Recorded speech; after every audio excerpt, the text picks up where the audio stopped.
Hello बच्चों, आज हम पढ़ेंगे गॉस के प्रमेय के अनुप्रयोग। तो यानी गॉस के प्रमेय का हम यूज करके क्या प्राप्त कर सकते हैं। तो हम इस पूरे टॉपिक पर वैद्युत क्षेत्र की तीव्रता की गणना करेंगे, लेकिन गॉस के प्रमेय से। ठीक है, यानी अभी तक हम जो वैद्युत क्षेत्र की तीव्रता निकालते थे वो E फार्मूले का प्रयोग करते थे, लेकिन अब हम जो वैद्युत क्षेत्र की तीव्रता निकालेंगे उसमें हम गॉस के प्रमेय का यूज करेंगे। ठीक, तो इसमें जो सबसे पहला होता है नंबर 1, पहला, तो किसी गोलीय कोश के कारण वैद्युत क्षेत्र की तीव्रता, यानी कोई आवेशित गोलीय कोश है और उसके कारण हम वैद्युत क्षेत्र की तीव्रता की गणना करेंगे। तो इसके लिए हम ये मान लेते हैं कि ये कोई गोलीय कोश है जिस पर +Q आवेश एक समान रूप से वितरित है। +Q आवेश इस पूरे गोले पर एक समान रूप से वितरित है। गोलीय कोश है यानी खोखला गोला है। ठीक है, तो इसके बाहरी पृष्ठ पर +Q आवेश है। इस गोले का केंद्र O है और इसकी त्रिज्या जो है वो कैपिटल R है। अब इस आवेशित गोलीय कोश के कारण हमें वैद्युत क्षेत्र की तीव्रता की गणना करनी है। तो अब इसके कारण वैद्युत क्षेत्र की तीव्रता, तो इसकी 3 कंडीशन बन सकती है। एक तो इस गोलीय कोश के बाहर वैद्युत क्षेत्र की तीव्रता कितनी होगी, दूसरा ये हो सकता है कि इसके पृष्ठ पर वैद्युत क्षेत्र की तीव्रता कितनी होगी, तीसरा ये कि इसके अंदर वैद्युत क्षेत्र की तीव्रता कितनी होगी। तो हम सबसे पहले इसके बाहर वैद्युत क्षेत्र की तीव्रता की गणना करेंगे। तो इसके लिए भी हम मान लेते हैं कि इससे R दूरी पे कोई बिंदु P है,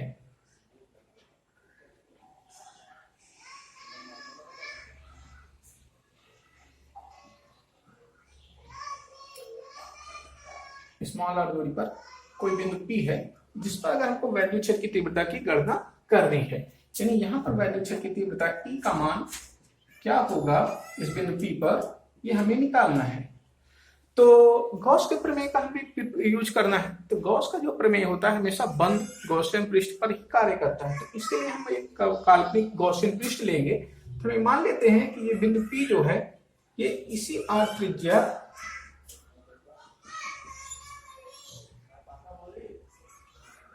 स्मॉल r त्रिज्या तथा O के संकेंद्रीय कोई गोली गॉसियन पृष्ठ है। यानी हम ये कल्पना करते हैं कि इसके चारों तरफ R त्रिज्या का एक गॉसियन पृष्ठ है और इस पृष्ठ पर, इस गॉसियन पृष्ठ पर हम एक लघु पृष्ठीय क्षेत्रफल ले लेते हैं। एक लघु पृष्ठ ले रहे हैं जिसका क्षेत्रफल हम मान ले रहे हैं dA है। इस लघु पृष्ठ का क्षेत्रफल कितना है, dA है। अब इसके कारण हम यहाँ पर वैद्युत क्षेत्र की तीव्रता की गणना करेंगे गॉस के प्रमेय से। तो लिखें, माना किसी आवेशित गोलीय चालक पर +Q आवेश एक समान रूप से वितरित है। गोले की त्रिज्या कैपिटल R है। गोले के केंद्र O से स्मॉल r दूरी पर बिंदु P है जिस पर वैद्युत क्षेत्र की तीव्रता की गणना करनी है। पैराग्राफ चेंज करके लिखेंगे, यदि बिंदु P स्मॉल r त्रिज्या के O के संकेंद्री गोलीय गॉसियन पृष्ठ पर स्थित है, तो स्थित है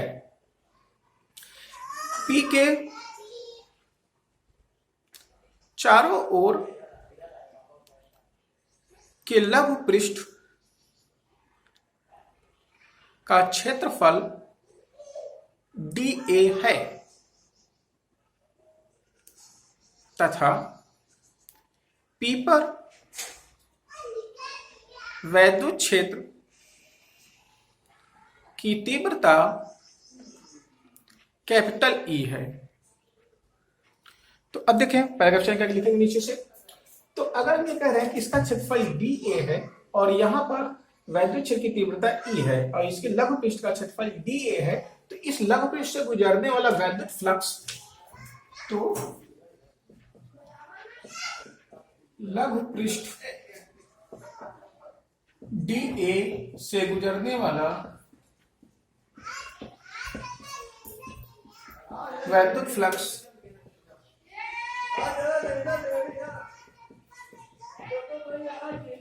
तो अब यहां से इस लघु पृष्ठ से गुजरने वाला जो वैद्युत फ्लक्स है, इसको अगर हम निकालें, d phi E equal to E dot d A. अब यहां पर देखें तो ये हमारा वैद्युत फ्लक्स हो जाएगा इस लघु पृष्ठ से, तो संपूर्ण पृष्ठ से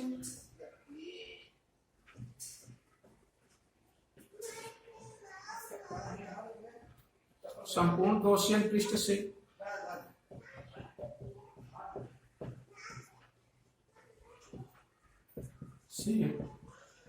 गुजरने वाला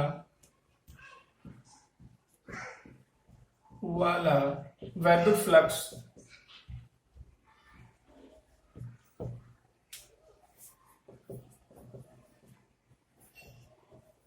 इसका समाकलन कर दें,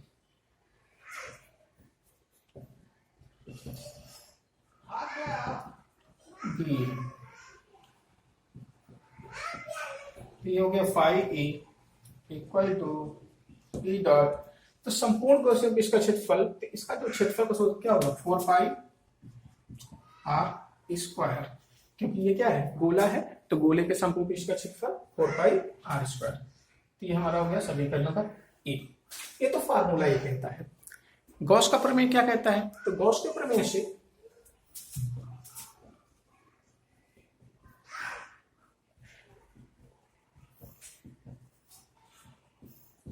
गॉस कहता है किसी बंद पृष्ठ से गुजरने वाला कुल वैद्युत फ्लक्स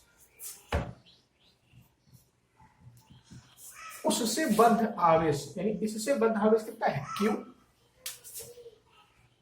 का 1/ε0 गुना होता है। ये गॉस का नियम कहता है, यानी गॉस का प्रमेय कहता है कि किसी बंद पृष्ठ, ये बंद पृष्ठ है, इस बंद पृष्ठ से गुजरने वाला कुल जो वैद्युत फ्लक्स होता है इससे बद्ध आवेश यानी Q का 1/ε0 गुना होता है, यानी Q इंटू 1/ε0। ये गॉस का प्रमेय कहता है।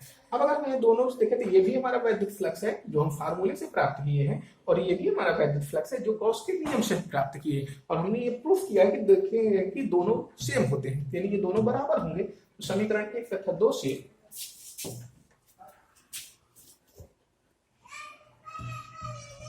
समीकरण 1 तथा 2 से, तो समीकरण 1 तथा 2 से अगर हम देखें इन दोनों बराबर करें 4 pi r square equal Q into और मैं ε0, इसको इधर पक्षांतर कर दें, E बराबर 1/4 पाई ε0 को हम पहले लिख ले रहे ε0 इंटू Q बटे आर स्क्वायर। ये हमारा आ गया किसी बिंदु पर, यानी ये जो बिंदु हमारा है ये कहाँ है बाहर है, इसको कह सकते हैं वाह्य बिंदु पर। ये नंबर यहाँ पे किसी वाह्य बिंदु पहले इसमें ये वाह्य बिंदु पे हम बात किए, तो ये वाह्य बिंदु पर वैद्युत क्षेत्र की जो तीव्रता है उसके लिए ये फार्मूला आ जाता है। आप इसको पूरा फिगर बना लेंगे और पूरा नोट कर लेंगे। अब इसमें एक दूसरी बात जो आती है कि अगर ये बिंदु P पृष्ठ पर आ जाए, ठीक है, तो पहले इसको आप नोट कर लेंगे पूरा, उसके बाद फिर दूसरा नंबर हम आएंगे B पर।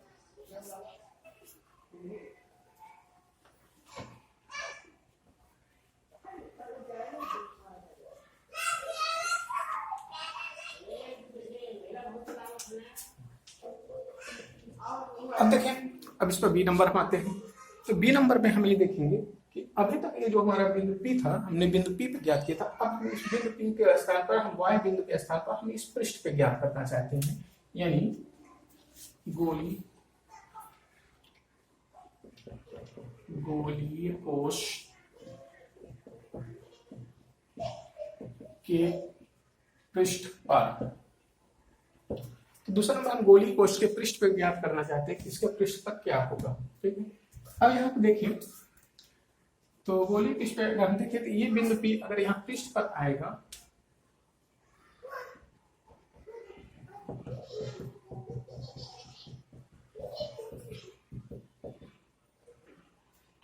तो ये त्रिज्या हमारी थी small R, sorry capital are.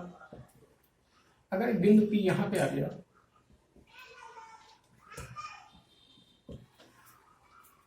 अब देखिए अगर ये बिंदु P इस गोले के पृष्ठ पे आ गया तो बिंदु P की यहाँ केंद्र O से दूरी को हम स्मॉल r से दिखाते थे, यानी स्मॉल r बराबर क्या हो गया, कैपिटल R। तो यानी चूंकि small r equal to capital R, तो यहाँ फार्मूले फिर से यहाँ पर हम रखेंगे, तो जहाँ स्मॉल r हुआ था अब वहाँ क्या हो जाएगा, कैपिटल। तो इसके लिए डायरेक्ट हम लिख देंगे, तो E बराबर 1/4πε0 Q/r²। ठीक, ये दूसरा नंबर। तीसरा इसमें आता है कि इसके भीतर क्या होगा, यानी गोलीय कोश के बाहर हमने निकाले ये होगा, पृष्ठ पे हमने निकाला ये होगा। अब अगर हम पूछें कि इसके अंदर कितना वैद्युत क्षेत्र की तीव्रता होगी, इसकी गणना करें। ठीक है, यानी गोलीय कोश के पृष्ठ के भीतर, यानी यहाँ पर अंदर गोलीय कोश के भीतर, तो C नंबर हम लिखेंगे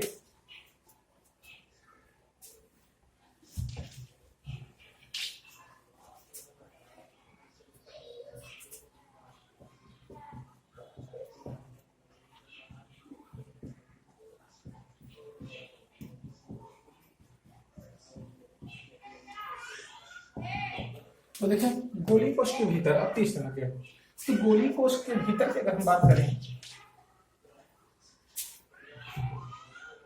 यानी ये बिंदु P जो हमारा होता था, अब यहाँ पर अगर कहीं हो, यहाँ पर इस गोलीय कोश के भीतर यहाँ पर कहीं अंदर हो, तो अब इस बिंदु पर वैद्युत क्षेत्र की तीव्रता कितनी होगी। तो अगर हम यहाँ पर गॉसियन पृष्ठ लेंगे, इसके अंदर ऐसे गोलीय गॉसियन पृष्ठ लेंगे, तो इसके अंदर आवेश कितना है, 0, क्योंकि आवेश जो है वो तो बाहर पृष्ठ पर था, यहाँ पर अंदर आवेश जो है वो कितना हो गया है, 0। तो इसलिए इसके अंदर यानी गोलीय कोश के भीतर वैद्युत क्षेत्र की तीव्रता क्या होगी, 0 होगी। तो यानी हम इसमें लिखेंगे चूंकि गोलीय कोश के भीतर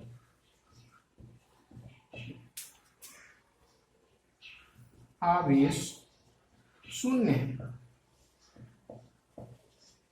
इसलिए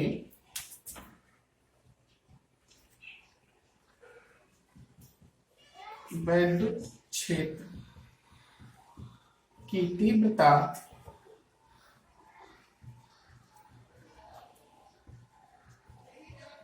शून्य होगी। यानी यहां पर हमने लिखा कि गोलीय कोश के भीतर आवेश 0 है, इसलिए वैद्युत क्षेत्र की तीव्रता 0 होगी। यानी कहने का अर्थ है कि अगर इस गोलीय कोश के भीतर कोई भी आवेश उपस्थित नहीं है तो इसके लिए वैद्युत क्षेत्र की तीव्रता E बराबर आपका क्या हो गया, 0। क्यों 0 हुआ, चूंकि Q इक्वल टू 0। ठीक, ये आपका ये हो गया गॉस के नियम का अनुप्रयोग। इसमें ये पहला नंबर था। अभी इसमें कई हैं, तो आप लेक्चर पे हम और आगे इस पे बात करेंगे और अभी अनुप्रयोग की बात करेंगे। आज के लिए बस इतना ही।